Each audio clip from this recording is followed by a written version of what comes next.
Perkenalkan, nama saya Muhammad Ridho, umur saya 19 tahun. Saya berasal dari Ciputat. Bismillahirrahmanirrahim. Assalamualaikum warahmatullahi wabarakatuh. Alhamdulillahi rabbil alamin. Wa binasta'in wala umur dinawani. Wassalatu wassalamu ala asrafil anbiya'i wal mursalin wa ala alihi wa sahbihi ajma'in. Amma ba'du. Puja-puji syukur pada Allah Subhanahu wa Ta'ala, yang dimana kita masih bisa merasakan nikmat seperti nikmat iman, nikmat Islam, dan nikmat sehat, yang dimana kita masih bisa rasakan hari ini. Tidak lupa juga salawat serta salam, yang dimana kita menjunjung tinggi Nabi besar kita, Nabi Muhammad Sallallahu Alaihi Wasallam, dan dimana telah membawa zamannya dari zaman kegelapan sampai zaman terang menerang hari ini. Semoga kita bisa diberi syafaat oleh Nabi Muhammad SAW dan Allah Subhanahu wa Ta'ala. Amin amin ya rabbal alamin. Saudara yang dirahmati Allah Subhanahu wa Ta'ala, saya ingin cerita sedikit. Jika saya ini sangat bersyukur sekali, sangat bersyukur sebagaimana saya umat muslim dan beragama Islam, dikarenakan saya baru dapat musibah menjadi tunanetra, dan saya menjadi tunanetra itu baru setahun. Dan awal-awal saya menjadi tunanetra itu sangat susah, sangat kesusahan, seperti yang namanya beraktivitas, makan, ataupun beribadah di masjid. Dan itu saya kesusahan sekali. Tapi Allah berkehendak. Ada tetangga saya baru 1 bulan dikontrakan dekat samping rumah saya, dan saya sama sekali tidak tahu namanya. Dan menjelang maghrib, saya diajak ke masjid. Di situ saya diantarkan ke masjid, diambilkan wudhu, dan sampai diantarkan pulang. Di situ saya sangat bersyukur sekali karena saya bisa menyentuh masjid lagi dan bisa berdoa di masjid lagi. Di suatu hari saya pernah bertanya, "Mas, kau mau sih menuntun saya terus? Padahal kan bisa sendiri kalau ke masjid." Dia cuma menjawab, "Gak apa-apa, kamu kan lagi kena musibah. Anggap aja kita kan muslim, kita anggap kita saudara." Masya Allah. Situ saya sangat bersyukur sekali dikarenakan saudara muslim saya, tetangga saya sendiri peduli dengan saya, dan saya bisa menginjakkan ke masjid lagi. Di situ saya menyadari kalau kita sebagai umat muslim, kita bisa beribadah oleh Allah Subhanahu wa Ta'ala, dan kita bisa mendapatkan pahala padahal dengan sesama manusia. Dikarenakan di Islam yang kita tahu mempunyai 2 kategori.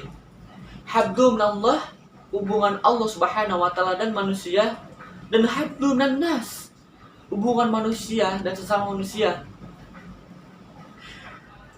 Dan situ saya belajari kalau Islam itu mengajari beribadah dan mengajari artinya kepedulian sosial. Makanya seperti tadi membantu saya ke masjid atau yang lainnya. Dan faktanya di dalam dunia disabilitas juga ada yang namanya bantu sesama disabilitas. Mungkin yang tahu pernah tahu, mungkin yang tahu juga komen di bawah video ini ya. Jadi tunanetra dan tunadaksa itu membantu. Tunanetra itu yang mendorong, dan tunadaksa itu yang mengarahkan. Masya Allah. Di situ kita diberitahu jika kalau membantu itu tidak dilihat dengan keterbatasan atau normal, kaya atau miskin, ganteng atau biasa aja. Membantu itu tidak dilihat dari situnya, tetapi membantu itu dilihatnya dari hati yang tulus. Dikarenakan di zaman sekarang segelintir orang yang membantu seseorang yang dia membantu tuh hanya dari lisan dan tubuh saja, tidak dilandaskan oleh hati yang tulusnya. Pasti kita pernah merasakan kan, punya teman atau saudara yang kita saat nangis, yang kita dilus-lus sabar-sabar, padahal dia ingin kita diam. Semoga kita tidak seperti orang-orang seperti itu. Amin amin ya robbal alamin. Saudara yang dirahmati Allah Subhanahu wa taala, jadi arti dari kepedulian dalam hal Islam itu banyak sekali dalam aspeknya. Mungkin hal umumnya kita memberi makan orang miskin, menyantuni anak yatim, dan pasti kita bakal mengambil surah dari Al-Ma'un. Saya di sini akan mengambil aspek yang lebih kecil lagi di diri kita dan lingkungan kita. Kalau jika lingkungan kita itu, kita dalam Islam ada namanya kepedulian sosial dan kita bisa mendapatkan pahala dari situ. Seperti namanya kita salam atau sapa, dimana kita tuh mungkin dalam tetangga dengan saudara kita berpas-pasan dan kita menyapa dengan salam. Soalnya di surah An-Nisa ayat 86 yang berbunyi Bismillahirrahmanirrahim. Wa idza huyitum bitahiyatin fa huwa bi ahsana minha uddu'a. Innallaha kana ala kulli syai'in hasiba. Shadaqallahul adzim. Artinya, apabila kamu diberi penghormatan dengan sesuatu penghormatan, maka balaslah penghormatan itu dengan yang lebih baik darinya, atau balaslah penghormatan itu dengan yang serupa. Sesungguhnya Allah Subhanahu wa taala memperhitungkan segala sesuatu. Di sini kita teman-teman tahu ya, kalau kita punya kerabat atau misalnya teman dekat yang salam dan dia berbicara Assalamualaikum warahmatullahi wabarakatuh, pasti kita bakal wajib untuk menjawab Waalaikumsalam warahmatullahi wabarakatuh. Dan di ayat ini kita diberitahu kalau kita juga bisa menjawabkan salam walaupun non muslim.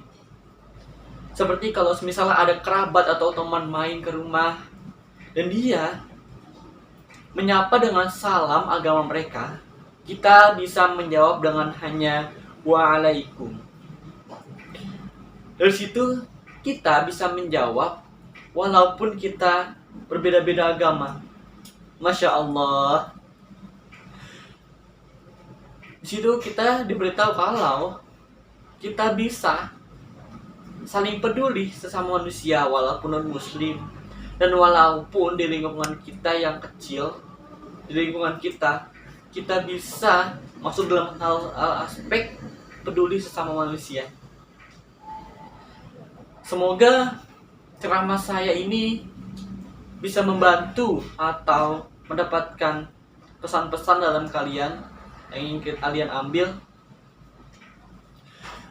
Semoga penonton atau saudara yang dirahmati Allah bisa mempunyai kepedulian sosial lebih baik lagi dan yang lebih bermanfaat lagi. Amin amin ya rabbal alamin. Mungkin segitu saja, dan semisalnya ada kalimat atau bicara saya yang salah atau kalimat saya yang kurang, mohon maaf karena kesalahan itu ada datangnya dari saya. Dan semua kebaikan itu datangnya dari Allah Subhanahu wa taala. Sebelum menutupnya, saya akan berpantun. Tetangga mengasih kita kue rangi dan kita balas dengan semanggi. Semoga kita bisa bertemu lagi dan kita bisa berbincang-bincang lagi. Wabillahi taufiq wal hidayah. Wassalamualaikum warahmatullahi wabarakatuh.